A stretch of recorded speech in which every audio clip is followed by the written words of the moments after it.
Bihar board class 10th के English book panorama part 2 के most important objective question इस प्रकार हैं। फर्स्ट क्वेश्चन है the pace for living is written by R C. Hutchinson. Next question है R C. Hutchinson was British novelist. Next question लेते हैं। Next question है what is the wrong with Indian films is written by तो Satyajit Ray. Next question लिखते हैं expansion which is written by Aung San Suu. Next question लेते हैं once upon a time is written by Toni Morrison. Next question है the unity of Indian culture is written by Humayun Kabir. Next question लिखते हैं little girls wiser than man is written by Leo Tolstoy. तो इस तरह से आप यदि next question को ऑब्जेक्टिव क्वेश्चन तैयारी करना चाहते हैं तो कंटिन्यू रहें और अब देखते हैं नेक्स्ट क्वेश्चन को। Okay, thank you.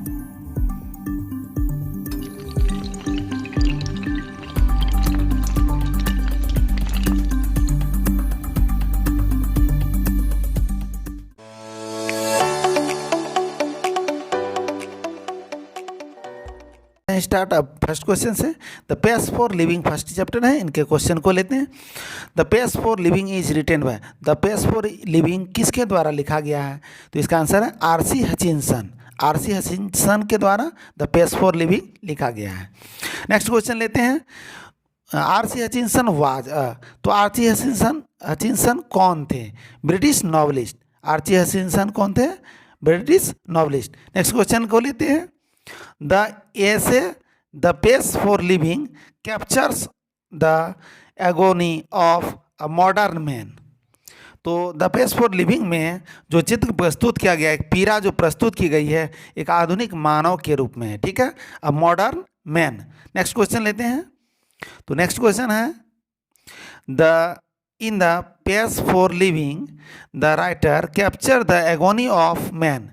तो एक आधुनिक समय में किस प्रकार के लोगों की पीड़ा को प्रकट किया गया है द पेस फॉर लिविंग में? तो मॉडर्न। आंसर क्या होगा? मॉडर्न। नेक्स्ट क्वेश्चन को लेते हैं the main character in the play which the anther was a और एन मर्चेंट। कॉर्न मर्चेंट जो थे उनके कौन थे नाटक में जो प्रस्तुत किया गया? तो इल्डरली, ठीक है। नेक्स्ट क्वेश्चन लेते हैं the author admit the क्विक्स travel does not give the traveller the real blanks of travel. तो इसका फिल इन द ब्लैंक्स करने के लिए दिया गया, तो इसका सही आंसर होगा प्लीजर अर्थात आनंद। तो लेखक के द्वारा किस बात की यात्रा में प्रकट किया गया है? आनंद के बारे में। नेक्स्ट क्वेश्चन लेते हैं the author finds himself in the hopeless situation when he goes to watch the. तो कवि ने किस तरह से, लेखक ने जब फिल्म देखने के लिए गए थे तो उस परिस्थिति में वो होपलेस स्वयं को महसूस किए थे, आशा रहित, ठीक है। तो आंसर क्या होगा इसका? सिनेमा। नेक्स्ट क्वेश्चन लेते हैं rapid movement gives you a special sense. तो रैपिड मूवमेंट यानी ये तेज गति का जो स्थितियाँ होती है ये हमें क्या देती है? तो ये क्या है? सेंस ऑफ ड्रामा, नाटक। Who had the fantastic notion of spending $10 on a holiday. तो $10 जो हॉलीडे में खर्च किया जाता है उसके बारे में कहा गया। तो कौन खर्च करते थे? वाइफ ऑफ कॉर्न मर्चेंट अर्थात किसकी पत्नी? उस कॉर्न मर्चेंट अर्थात अन्न के जो व्यापारी थे उसकी पत्नी। Who was the cheating the corn merchant. तो कौन कॉर्न मर्चेंट अर्थात अन्न के व्यापारी के साथ कौन चीटिंग किए थे? तो हिज नेफ्यू, उसका भतीजा। नेक्स्ट क्वेश्चन लेते हैं the mental activities of our time tend to follow the pace. मानसिक क्रियाकलाप जो हैं वो किस प्रकार को दर्शाते हैं? तो मशीन। आंसर क्या होगा? Machine. In the pace for living the author discuss. तो पेस फॉर लिविंग में किस बात पर, किसके बारे में डिस्कस किए हैं? The agony of modern man, आधुनिक मानव के पीड़ा को प्रकट किया गया है इस द पेस फॉर लिविंग में, ठीक है। नेक्स्ट क्वेश्चन लेते हैं। नेक्स्ट क्वेश्चन है विच ट्रिब डिड द ऑथर बिलोंग्स। तो ऑथर जो कवि लेखक थे वो किस जनजाति से बिलोंग्स करते थे? तो स्लो थिंकर, जो धीमी गति से सोचते हैं उस जनजाति से बिलोंग्स थे। नेक्स्ट क्वेश्चन लेते हैं, how many girls were there in the film, film में कितनी लड़कियां थी।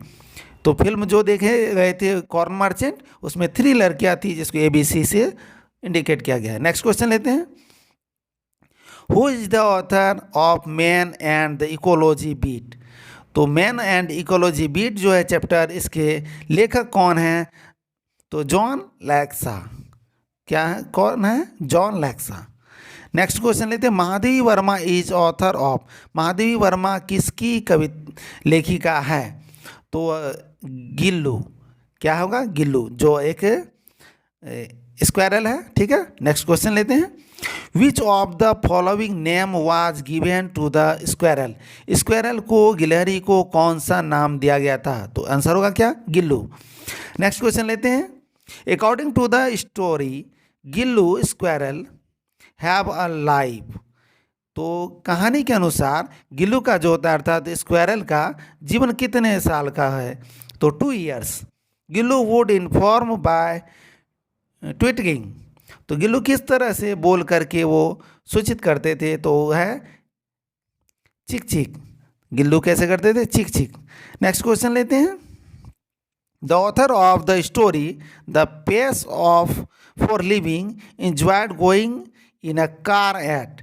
तो कार से जब वो गए थे पेस फॉर लिविंग में, तो इंजॉय करने के लिए तो कितने किलोमीटर की रफ्तार थी, 90 miles an hour, 90 miles an hour, 90 mile प्रति घंटा कार की स्पीड थी। According to Jim nobody wants to do anything about. तो जिम के अनुसार कोई नहीं जानता है किसके बारे में, इकोलॉजी के बारे में, कोई नहीं जानना चाहता है इकोलॉजी के बारे में। नेक्स्ट क्वेश्चन लेते हैं, what is wrong with Indian films is written by. तो Indian films, what is wrong with Indian film जो चैप्टर है ये किसके द्वारा लिखी गई है, ये है सत्यजीत राय। नेक्स्ट क्वेश्चन लेते हैं, exception speech is written by.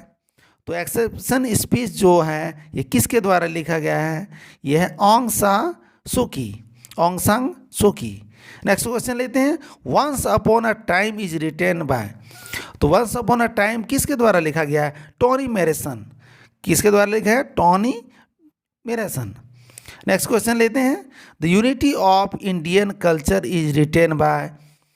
तो यूनिटी ऑफ इंडियन कल्चर जो लिखा गया किसके द्वारा, हुमायूं कबीर के द्वारा, Humayun Kabir. Indian, the unity of Indian culture is written by Humayun Kabir. Next question लेते हैं, तो नेक्स्ट क्वेश्चन है, little girl wiser than man is written by. तो little girl wiser than man is written by, little girl wiser than man, एक छोटी लड़की जो होती हैं, लड़कियां वो पुरुषों से काफ़ी तेज होती है, बुद्धिमान होती है। ये किसके द्वारा लिखा गया है, लियो टॉल्स्टॉय। किसके द्वारा लिखा गया, Leo Tolstoy. Little girls wiser than man is written bye Leo Tolstoy. तो और यदि आप इंग्लिश के अलावा सब्जेक्ट की तैयारी करना चाहते हैं तो प्लेलिस्ट में इसके वीडियो दिए गए हैं। मैथ की तैयारी कर सकते हैं, साइंस की तैयारी कर सकते हैं, सोशल साइंस के भी वीडियो दिए गए हैं, आप प्लेलिस्ट से देख सकते हैं। Thank you for watching.